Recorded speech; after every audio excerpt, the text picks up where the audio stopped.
before the Champions League light, before the millions, before the fear defenders feel when they see him. There was a boy in Lagos who refused to stop running.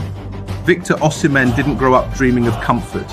He grew up chasing survival, street markets, dust pitches, and survival teaches one thing better than football ever could: relentlessness.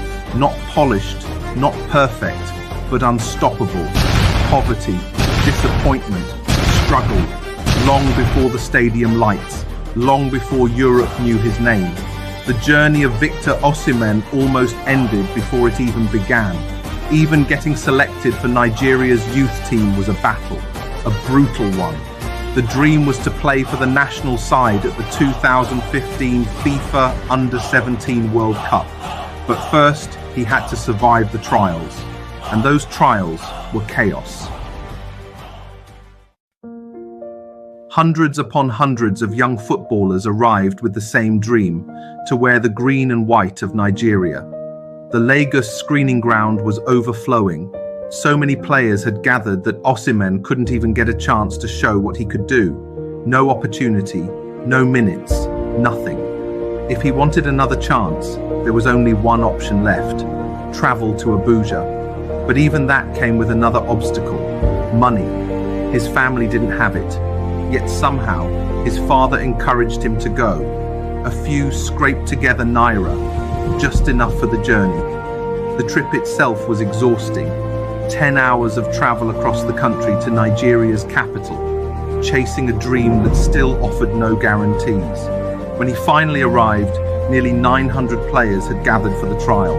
900, each one fighting for the same few spots. Day one came.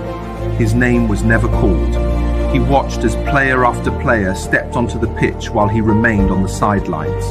For a boy who had already travelled so far just to be there, the silence was crushing. Then came day two. Finally, a coach waved him over. "You have 15 minutes. That was all. 15 minutes to prove he belonged. 15 minutes to show that the journey, the sacrifice, the struggle meant something. Osimhen understood the moment instantly. There was no room for fear, no time to play safe. "I knew the only way to impress them was to run," he would later write in the Players' Tribune. So he ran, he pressed, he fought for every ball, and then he scored, once, then again. 2 goals in 15 desperate minutes. But when the final list was posted, his name was not on it.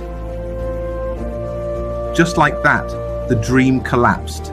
He had travelled across the country. His father had sacrificed what little the family had.